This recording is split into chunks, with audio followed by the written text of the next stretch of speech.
Le damos la bienvenida a todos los hermanos en Cristo Jesús en este canal, por medio de este medio, los que nos ven a través de estos videos. Dios les bendiga, hermanos. Este es su servidor Lester López con toda su familia ministrando a Cristo desde Dallas, Texas, Estados Unidos. Les rogamos que a cada uno de ustedes que se han conectado a través de este video, que continúen siempre apoyándonos, dejándonos sus comentarios. Esperamos en Dios que estos videos familiares les sea de mucha bendición, edificación para sus vidas. Desde ahora pues les damos la bienvenida y les pedimos que si todavía no se han suscrito a nuestro canal, suscríbanse. Hoy vamos a estar ministrando la palabra de Dios en la carta de los Filipenses, capítulo 2, versículo 1 en adelante. Así que, hermanos, lleven la literatura ahí en sus hogares y anoten las citas bíblicas sobre todo lo que vamos a estar leyendo el día de hoy. Filipenses capítulo 2 versículo 1 se lee de la siguiente manera: por tanto, si hay alguna consolación en Cristo, si algún consuelo de amor, si alguna comunión del Espíritu, si algún afecto extrañable, si alguna misericordia, completad mi gozo, sintiendo lo mismo, teniendo el mismo amor unánime, sintiendo una misma cosa. El versículo 3 dice: nada hagáis por contienda o por vanagloria, antes bien con humildad, estimando cada uno a los demás como superiores a él mismo. Ok. La palabra de Dios, hermanos y hermanas y familia, nos aconseja a nosotros, el cuerpo de Cristo, a todos en general, ministros, servidores del Señor, en el campo, ¿verdad?, en el que Dios nos haya escogido, nos haya llamado, a unos para predicar, a otros para anunciar el Evangelio, a otros para servir, de la manera que nosotros hayamos sido escogidos por Dios y amados por Dios. La Biblia dice que nada hagamos por contienda ni por vanagloria. O sea, no podemos nosotros enseñar la palabra para contender por cuestiones de doctrina. En el caso de nosotros que predicamos el Evangelio, usted no se puede poner a contender con hermanos de otro camino, de otra religión o de otras religiones con respecto a temas doctrinales donde la gente no es edificada.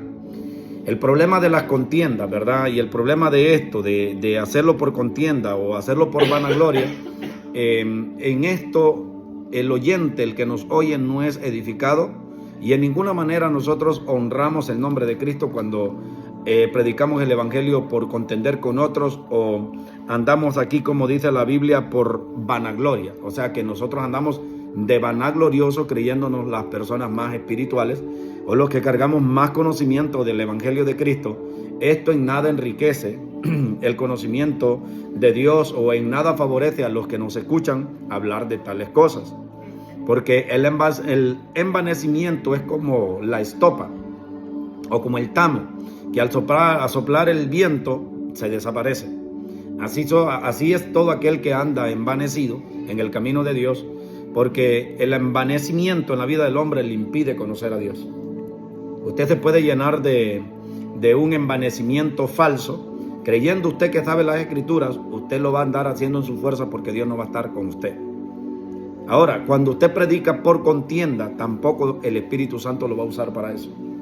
Usted va a contender en la carne con cuestiones de conocimiento, pero no va a tener unción, no va a tener poder. Y a donde no hay unción y no hay poder, técnicamente lo que se enseña es religión. Religión.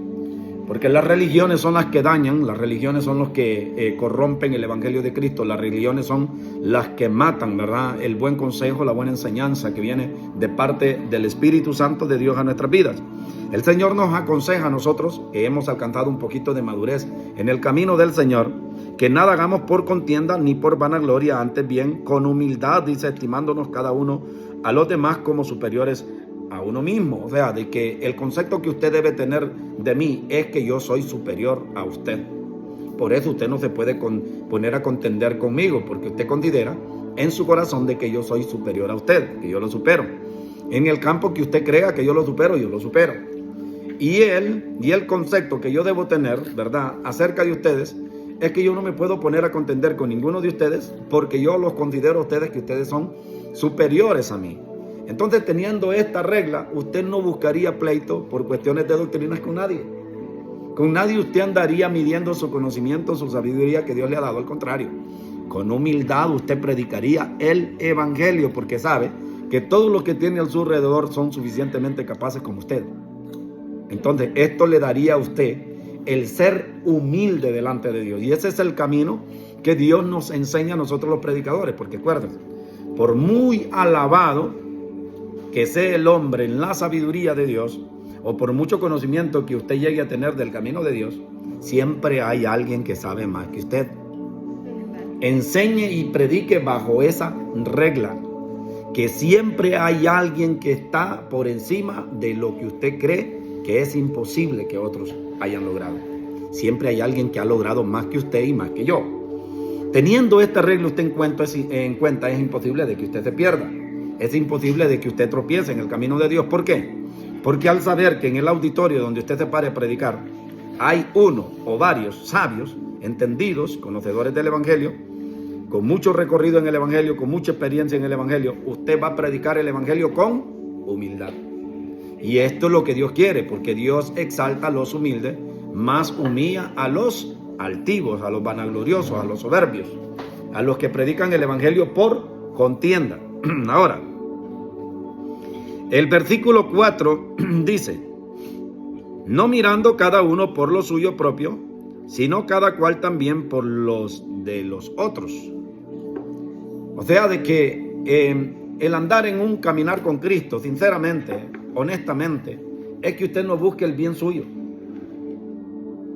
Nunca usted va a buscar el bien suyo cuando usted anda ordenado conforme a las reglas que nos manda el evangelio. Siempre vamos a buscar el bienestar de los demás. Amén. Entonces, cuando uno busca el bien de los demás o los demás buscan el bien nuestro, es imposible que haya escasez, es imposible que haya hipocresía, es imposible que haya engaño entre nosotros, el cuerpo de Cristo, porque eso trae un espíritu de sinceridad y de honestidad. Amén. ¿Por qué? Porque cuando alguien le hace a usted o le invita un café a usted, usted sabe de que esa persona está buscando el bien suyo. Pero como Dios le dice a usted, nadie busque su propio bien, sino el bien del otro. Una de las cortesías que uno puede hacer el día de mañana es volverle a invitar, ¿verdad? O preguntarle, si uno más o menos sabe, ¿verdad?, que esa persona no la está pasando bien, pero aún así quiere despojarse de algo, uno asegurarse, ¿pero crees que estás bien? ¿Estás bien? O sea, si no te vas a quedar sin nada, porque yo también tengo para invitarte. ¿Por qué? Porque no es que usted no quiere que la persona le invite, usted está usando la base, la regla de que no está buscando el bien suyo, sino el bien del otro. No es que usted no quiera recibir, sino que usted se preocupa porque el otro esté bien. Así como al primero vino a invitarle a usted, él estaba buscando su bien. Y esto solo es en cuestiones, ¿verdad?, de cuando hablamos de invitarnos un cafecito, algo por etcétera. Pero cuando hablamos de otros tipos de asuntos más profundos y más delicados, entonces ahí se ve un poquito mejor la charla. Ahora, el versículo 5 lo lee Wesley. Haya pues entre vosotros los mismos sentimientos que hubo también en Cristo, el cual siendo en forma de Dios, no consideró el ser igual a Dios como cosa a que aferrarse. Ok, hasta ahí. Haya en vosotros este mismo sentir que hubo también en Cristo Jesús. En Cristo Jesús hubo un sentir tan profundo de amor, porque el sentir que hubo Cristo fue un sentir de amor. Repita conmigo, un sentir de amor. Cristo no buscó el bien suyo, sino que buscó el bien ¿de quién? De nosotros y de toda la humanidad en plural. Cristo no solo murió por nosotros, Cristo murió por toda la humanidad. Entonces Dios no buscó el bien suyo. Él buscó hacer siempre, una, la voluntad de nuestro Padre, y dos, ¿verdad?, el bien de nosotros. Ahora, cuando Jesucristo estaba en el Getsemaní, debemos ser conscientes de que allí todo el cuerpo de Jesucristo temblaba, de arriba a abajo. Había un temor grande. Todo el espíritu de Jesús temblaba, se estremecía, su carne se estremecía, porque la carne de Cristo sabía que le esperaba vituperio, sabía que le esperaba clavos, le esperaban espinas, le esperaban látigo. Entonces la carne no quería ir a la cruz, pero Jesús estaba decidido y comprometido a no buscar el bien de él, sino el bien de nosotros. ¿Por qué? Porque había un sentir en su espíritu que el sentir de Él era morir en la cruz del Calvario por nuestros pecados. Entonces, en esa parte, nosotros tenemos que tener este mismo sentir que hubo también en Cristo Jesús. El no buscar el bien de nosotros, sino buscar el bien de nuestro hermano, de nuestro prójimo, de nuestros vecinos. O sea, sacrificarnos, el dar nosotros lo mejor de nosotros a servicio de la obra de Cristo, a servicio del mismo Dios, a servicio de los hermanos. Haya pues, dice el Señor, en vosotros este mismo sentir que hubo también en Cristo Jesús, el cual, dice, no escatimó, ¿verdad? No escatimó lo que Él era, siendo todo Dios, sino que se humilló y nada tuvo en aquello como en esto me aferro para no ir a la cruz. No, dice Dios que no escatimó nada y vino y dio su vida por amor a nosotros. Entonces, si nosotros miramos ese sentir que hubo tan grande y tan poderoso en nuestro Dios, tenemos mucho nosotros, ¿verdad?, que ajustarnos a este camino y a este sentimiento que tuvo Cristo con respecto a nosotros. Porque ahora mismo lo que hay en el cuerpo de Cristo es mucha frialdad o poca empatía los unos a los otros. Ahora mismo estamos en un tiempo, porque yo puedo discernir los tiempos. En el tiempo que ahora está la iglesia es cada quien mire por sus asuntos. No me interesa lo que te esté pasando. Hay momentos donde la gente, cuando usted lo ve llorar, cuando lo ven triste, la gente se acerca con intenciones de ayudarle. Y no solo se acerca con intención, sino que usted ve que ayudan. Pero ahorita, en este tiempo, es un tiempo de frialdad espiritual en el cuerpo de Cristo. No es un tiempo fácil, porque usted se puede dar cuenta que nadie está buscando el bien del otro, sino cada quien busca su propio bien. Y esto usted lo puede ver alrededor del cuerpo de Cristo. No es algo que a mí me lo hayan dicho, yo lo puedo sentir en mi espíritu, porque yo tengo esa capacidad de entender los tiempos y saber en qué tiempo nos estamos moviendo. Y yo he visto esa frialdad en el cuerpo de Cristo. Y cuando lo digo de esa frialdad, por supuesto que me estoy incluyendo yo mismo, hermano, porque no crea que es que yo estoy hablando de que ando prendido en fuego y que ando buscando el ayudar a los demás hermanos. Pues por mí lo digo, porque hemos entrado en una frialdad como hermanos. No queremos nosotros ayudar ni padecer, ¿verdad?, por causa de los demás. Pero Cristo nos exhorta hoy día y dice que haya en nosotros este mismo sentir. Si Dios nos está hablando de este asunto, es porque realmente es verdad lo que yo estoy discerniendo, porque Cristo en este tiempo nos está mostrando este aspecto de la Escritura, de que hemos perdido el sentir del verdadero amor, hemos perdido el sentir del verdadero compromiso con la obra de Cristo, el verdadero compromiso con los hermanos, el verdadero compromiso con nuestro llamado. Nos hemos desenfocado, nos hemos apartado del camino de Dios. Entonces Cristo Jesús nos exhorta a través de esta epístola y de este pasaje maravilloso que nos leyó Welly aquí, que haya en nosotros este mismo sentir que ha habido todo el tiempo, en los tiempos buenos espirituales, mente hablando, que nosotros hemos tenido, que volvamos a las sendas antiguas, que nos paremos en la brecha y volvamos nosotros a suavizar nuestros corazones, porque de cierta manera el corazón como que se nos engrosa. A muchos de glotonería, a otros de holganacería, a otros de exceso de trabajo, a otros de hipocresía y a otros de avaricia, pero de alguna manera el corazón se ha cubierto de algo que no es el sentir del que hubo en Cristo Jesús. Lastimosamente, lo que yo estoy diciendo lo puedo sentir en mi espíritu y lo digo con mi alma, con mi corazón, porque he visto esta frialdad. He visto esta frialdad en el cuerpo de Cristo. Lo he sentido yo ahora mismo, y es que todos somos el cuerpo de Cristo. No estoy yo acusando hermanos o hermanas de que no me hayan recibido, o no me hayan dado, o no me hayan visitado, o no me hayan abrazado. Es que lo hablo por mí mismo. Hermanos, entonces en esto hay que poner cuidado. No sé si está hermana Imelda que nos lee el verso 6, por favor. Amén. Dice, versículo 6, el cual, siendo en forma de Dios, no estimó el ser igual a Dios como cosa a que aferrarse. El cual, siendo en forma de Dios, no estimó ser igual a Dios como cosa a que aferrarse. Ahora, aquí voy a aprovechar para darles un poquito de fundamento doctrinal a los que están aquí en la mesa y a los que están en las redes sociales y a los que están, ¿verdad?, escuchándonos aquí por el teléfono. Ahora, Jesucristo, muchas sectas y muchas religiones alegan que Jesucristo era hijo de Dios. Otras religiones dicen que Jesús era un profeta. Pero este texto escrito nos dice que Jesucristo era ¿cómo? Léalo bien. ¿Cómo era Jesús? Léanlos todos. ¿Cómo era Cristo Jesús? Igual a Dios. La Biblia dice que no había ninguna diferencia entre Cristo Jesús y el Padre. Es igual, dice la Escritura, a Dios. Mira lo que dice: el cual siendo en forma de Dios, no estimó el ser igual. Aquí no dice que Cristo era menor. Cristo se volvió inferior a su Padre, inferior a los ángeles, por cuanto tomó forma de hombre. Porque la misma Biblia dice que los ángeles son más poderosos en poder y en fuerza que nosotros los humanos. Por eso en los Salmos se escribe acerca de Jesucristo, el Hijo de Dios, al tomar cuerpo de hombre. La Biblia dice: lo hiciste un poco inferior a los ángeles y lo coronaste de gloria y de honra.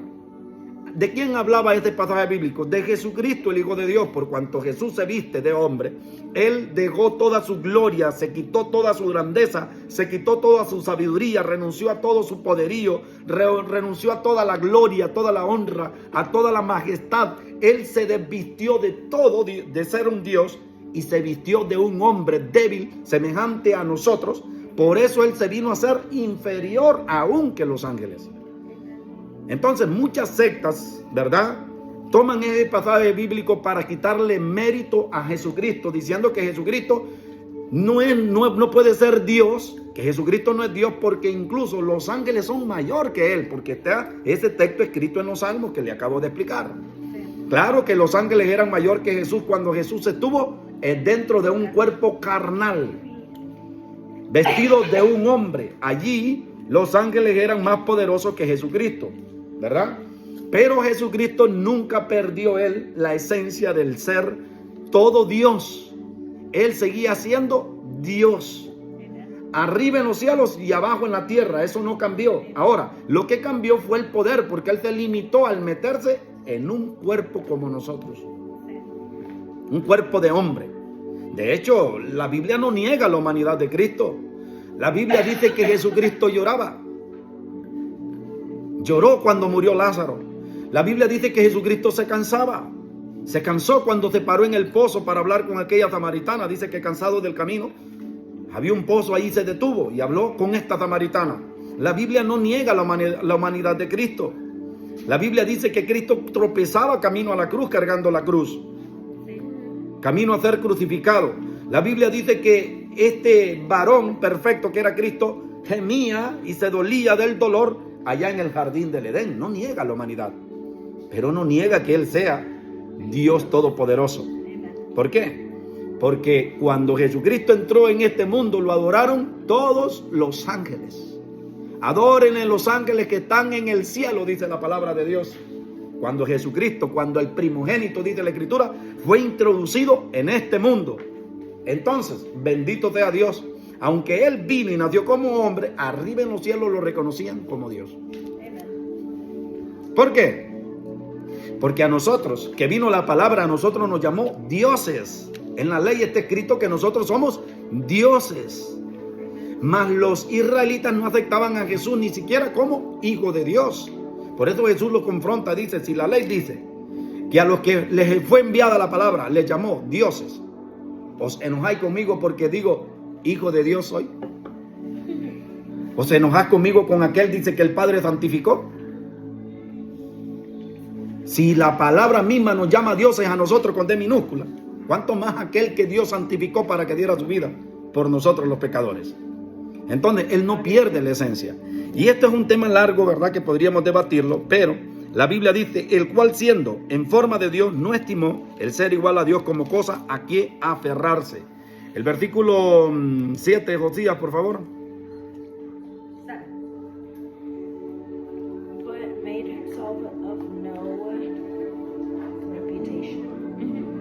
Taking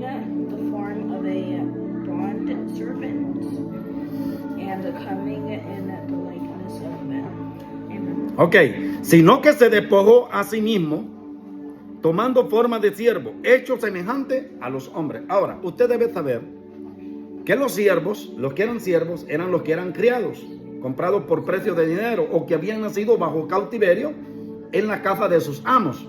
Eso era ser un siervo. Ahora, Jesucristo, cuando se hizo siervo, Él no sabía todos los asuntos de su Padre, por cuanto está escrito en la palabra de Dios. Creo que en el libro de Juan dice que el siervo no sabe lo que hace su Señor. Entonces, Jesucristo te hace siervo. Jesucristo, como siervo, ni siquiera sabía cuándo iba a ser su segunda venida a este mundo. Porque cuando Él decía que el Hijo del Hombre no sabía cuándo iba a ser la segunda venida, Él decía que la venida del Hijo del Hombre no la sabían ni Él ni los ángeles, solo su Padre, por cuanto Jesucristo se hizo siervo. Por eso Él no sabía. ¿Por qué? Porque cuando Jesucristo se hizo siervo, Él se despojó de toda su sabiduría, de toda su omnisciencia, la capacidad de Él poder entender el tiempo de su segunda venida. Él no la tenía, por cuanto Él se hizo siervo. Y la Biblia dice que el siervo no sabe lo que hace su Señor. Ahora, cuando Jesucristo resucitó, Él ya resucitó con un cuerpo glorificado. La sabiduría, la omnisciencia, el poderío, la gloria, la honra, la majestad le fue devuelta otra vez a Jesús. Entonces, claro, como siervo Él no sabía, pero como Hijo de Dios glorificado y como Jesucristo mismo y en el cuerpo glorificado, Él sí sabe cuándo va a volver. Esta es la ignorancia que existe en las sectas, en las religiones, porque existe ese pasaje bíblico que dice: de la boca del mismo Mesías salió que Él no sabía cuándo iba a ser su segunda venida. Pero usted tiene que saber de que Él se hizo siervo. Y como siervo Él no podía saber cuándo era su segunda venida. Pero cuando Él resucitó, Él fue glorificado nuevamente. Todo su conocimiento le fue dado, su sabiduría le fue devuelta. Entonces ahora sí sabe. ¿Sabe o no sabe? Claro que sabe. Jesucristo sí sabe cuándo va a venir, porque ahora es el Dios Todopoderoso. Si usted quiere saber si Jesucristo, ese que murió en la cruz y volvió a la diestra del Padre, es el Dios Todopoderoso, le aconsejo que lea Apocalipsis. Váyate al libro de Apocalipsis y te va a dar cuenta que allí el libro de Apocalipsis dice: yo soy Jehová, el Dios Todopoderoso, el que estuvo vivo y el que estuvo muerto. ¿Ah? Entonces el primero y el último, el que era y el que ha de venir nuevamente. Entonces, ¿quién es? Jehová, Dios Todopoderoso. Tuvimos a Jesucristo mismo, el Dios Todopoderoso, en medio de nosotros. Habitó como hombre, murió en la cruz por nosotros y ahora gobierna por la eternidad por encima de todos nosotros. Eso es lo que es Jesús, el Dios Todopoderoso. Ahora, el versículo 8 dice: y estando en la condición de hombre, se humilló a sí mismo, haciéndose obediente hasta la muerte y muerte de cruz. Dice la Biblia que Él se humilló, estando en condición de hombre, se humilló. Ya el hacerse hombre para Dios, vestirse de un hombre, esa era una humillación. Como cuando a usted lo despiden de un trabajo deshonrosamente.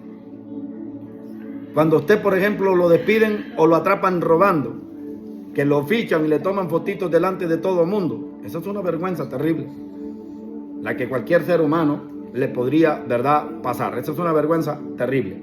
Ahora, Jesucristo, el solo vestirse como hombre, eso fue una humillación terrible.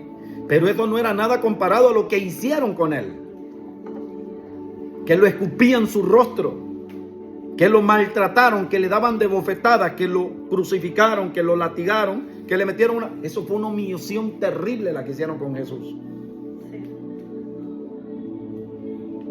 Ahora, de eso habla aquí la Escritura, dice: y estando en la condición de hombre, se humilló a sí mismo, haciéndose obediente hasta la muerte. Y nada de todo esto castigo y de todo este sufrimiento que sufrió Jesús le fue motivo a Él para, ¿verdad?, renunciar a ese camino y a esa decisión que Él había tomado de ir a la cruz del Calvario. Nada de esto lo hizo desistir a Cristo Jesús. Versículo 9, Jafet. Cual Dios también le exaltó hasta lo sumo y le otorgó el nombre que es sobre todo nombre. Amén. Por lo cual Dios también lo exaltó hasta lo sumo y le dio un nombre que es sobre todo nombre. Ahora Jesucristo tiene un nombre que es sobre todos los nombres. Aquí hay gente que ha habido en esta tierra que ha sido famosa y ha sido poderosa, ¿verdad? Pero nadie tiene el nombre que Dios le dio a su Hijo.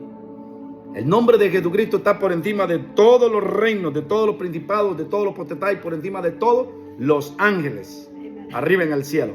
Nadie puede tener ese nombre de Cristo Jesús y nadie puede alcanzar esa gloria que hay detrás de ese nombre llamado Jesús por lo que Jesucristo hizo por nosotros, porque nadie fue tan valiente para hacer algo como lo que Jesucristo hizo por la humanidad. Ningún ángel en los cielos hubiera soportado todo lo que Jesucristo soportó. Y ningún hombre aquí en la tierra hubiera soportado todo ese castigo que Jesucristo soportó por amor a nosotros. Nadie. Porque Jesucristo no solo cargaba, mi amigo que me ve a través de este video, no solo cargaba con la cruz, no solo cargaba con el dolor, el sufrimiento, las heridas que llevaba en su cuerpo. Jesucristo cargaba con algo que se llamaba pecado. Y el pecado pesa más que el plomo y que el acero. Porque el pecado no flota. El pecado se hunde. El pecado es pesado. Aunque usted crea, porque no hay una forma de nosotros visualizarlo, ni de medirlo, ni de pesarlo. Pero la Biblia dice, póngale cuidado lo que dice la Biblia. No me acordaré, dice, de tus pecados ni de tus rebeliones, dice el Señor en el Antiguo Testamento, sino que dice la palabra que antes bien Él toma nuestros pecados y los arroja a las profundidades del mar. ¿Usted cree que si los pecados de nosotros fueran marshmallows o de esos besitos que le llamamos en Honduras, usted cree que Jesucristo los tirara al mar? No, porque quedaran flotando. El que dice que los arroja a las profundidades del mar, eso quiere decir que el pecado pesa. Por eso se hunde como el plomo para abajo y se queda abajo en lo profundo del mar. Eso quiere decir de que el pecado pesa. Imagínense a Jesucristo cargando con el pecado de todo el mundo. ¿Usted cree que no era suficiente peso para un hombre? Cargando con todas las maldiciones en la cruz del Calvario. ¿Usted cree que era poquito para el Mesías soportar todo esto? Pero por amor a nosotros lo hizo, por amor a todos nosotros lo hizo, por amor a usted y a mí. Y a los que le hemos fallado a Dios y le hemos ofendido a Dios, por amor a todos nosotros lo hizo.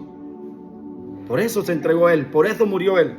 Ahora, entonces dice que gracias a todo lo que hizo esto, que hizo Jesús por nosotros, por lo cual dice Dios también lo exaltó hasta lo sumo y le dio un nombre que sobre todo nombre, para que en el nombre de Jesús se doble toda rodilla de los que están en los cielos y en la tierra y debajo de la tierra. O sea, que todo mundo tiene que doblar las rodillitas delante de Jesús. Los que están arriba en el cielo, los ángeles. Los que están abajo en la tierra, nosotros. Y los que están debajo de la tierra, los que están en el infierno. ¿Por qué? Porque en el día del juicio final del gran trono blanco, todos los que están en el infierno van a tener que pasar por el trono blanco de Dios y allí van a ser juzgados por sus pecados. Que ahora mismo, todos los que están abajo de nosotros, porque nosotros estamos en el techo del infierno, por si no lo sabe. ¿Ok? Sí. Todos los que están abajo están diciendo de que ellos están abajo injustamente, que ellos no merecían estar allá abajo en el infierno. Ahora, el pecado que por lo que ellos están sufriendo abajo no es por las 20 personas que mataron, ni por las 5 mujeres que violaron, no es por los robos que hicieron. Ellos no están por ese tipo de pecados allá abajo. Están por el pecado más grande que puede cometer el hombre, el rechazar a Jesucristo, el Hijo de Dios. Ese es el pecado que no tiene perdón. Cualquier pecado aquí que comete el hombre y la mujer le es perdonado. Pero el que usted menosprecie a Jesucristo, el que murió en la cruz del Calvario, ese pecado es el que tiene condenado a miles de millones de habitantes abajo en el infierno. Ahora, toda esa gente va a ser sacada allí en el juicio del gran trono blanco y van a ser juzgados por Dios. Y ahí se le van a leer todas las culpas, pero el pecado que los va a condenar abajo va a ser el que menospreciaron al Hijo de Dios. Ese pecado los va a condenar y los va a lanzar a un lugar peor, dice la palabra de Dios, al lago de fuego que arde con azufre. Allí es donde van a ser lanzados. Esto se le conoce en la Biblia como la muerte segunda. Porque muere aquí usted en esta vida es la muerte primera. Cuando lo saquen del infierno, porque ahora mismo que cae usted sin Cristo, separado del amor de Dios, usted muere en esta vida y usted pasa al infierno directamente, usted cae en el infierno. Allá va a ser atormentado por llamas de fuego y por oscuridad y por gritos y terribles gemidos que hay abajo, que la Biblia así lo describe. Ahora, a usted lo van a sacar de allí, ¿ok? Pero todavía esos que están allá abajo les hace falta mucho tiempo para que Dios los saque ahí. Supongamos que ahora mismo fuera el rapto, todavía tienen que pasar 1000 años más, porque todavía Jesucristo tiene que gobernar en este mundo 1000 años. Y entonces esta gente va a estar en una cárcel de 1000 años todavía, abajo, en la profundidad de la tierra. Y todos esos seres humanos que están ahí abajo, que ya son almas, esa gente va a ser sacada y se le va a probar su culpabilidad. Pero cuando vengan al trono para ser juzgados, tienen que estar de rodillas delante de Jesucristo. Escuche lo que dice la palabra. Porque dice el verso 10, para que en el nombre de Jesús se doble toda rodilla de los que están en los cielos y en la tierra y debajo de la tierra, y toda lengua confiese que Jesucristo es el Señor, para gloria de Dios el Padre. O sea, hay mucha gente que ahora mismo, hermanos, están en el infierno, pero ellos nunca doblaron sus rodillas mientras estaban vivos delante de Dios. Aquí fueron altivos, altaneros, soberbios, prepotentes, odiosos y blasfemaron el nombre de Cristo y nunca se postraron delante de Dios. Entonces toda esa gente abajo en el infierno están invictos. Esos no se han hincado delante de la presencia de Dios en ninguna manera. Ellos se resistieron a humillarse, ¿verdad? Y a despojarse de su vanagloria, de su soberbia, y no quisieron reconocer a Jesús. Ahora, cuando lo saquen del infierno, ¿sabe cómo van a salir? Prendidos en llamas de fuego. Esa gente va a ser sacada desnudo, porque la gente que está abajo no tienen vestimenta. Los que están abajo no tienen vestido. Esa gente va a salir desnudos y ardiendo en llamas de fuego. Y en el tribunal, prendidos en fuego, ahí van a ser juzgados por la palabra de Dios y por el Cordero. Y allí delante de Cristo, desnudos y ardiendo en fuego, entonces van a ser juzgados y van a tener que doblar sus rodillas. Para muchos de ellos va a ser por primera vez. Pero que van a doblar las rodillas delante de Cristo, las van a doblar. Más vale que usted, que me está mirando y que está aquí conmigo y que me está escuchando a través de este video, las doble las rodillas hoy que está vivo, para que no las vaya a doblar mañana que esté condenado allá abajo. Porque hoy usted puede doblar las rodillas delante de Dios y reconocer que Jesucristo es el único Dios, ¿verdad? Gobernador de todo el mundo, y es que es el único que salva y que quita el pecado de la humanidad.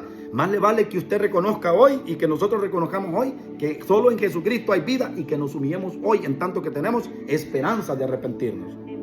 Para los que están en el YouTube, voy a dejar este video aquí con ustedes, hermanos en Cristo, y les agradezco que se hayan conectado conmigo. Por cuestiones de tiempo no le vamos a avanzar, ¿verdad? Porque no quiero hacer muy largos los videos en el canal de YouTube. Los voy a despedir, hermanos. Este es su servidor, Lester López, ¿verdad? Anunciándoles el Evangelio. Si Dios nos permite, nos conectamos con ustedes en un nuevo mensaje del Evangelio de Cristo. Que Dios les bendiga, hermanos, en la fe, y que Dios les guarde en el nombre de Jesús. Amén y amén.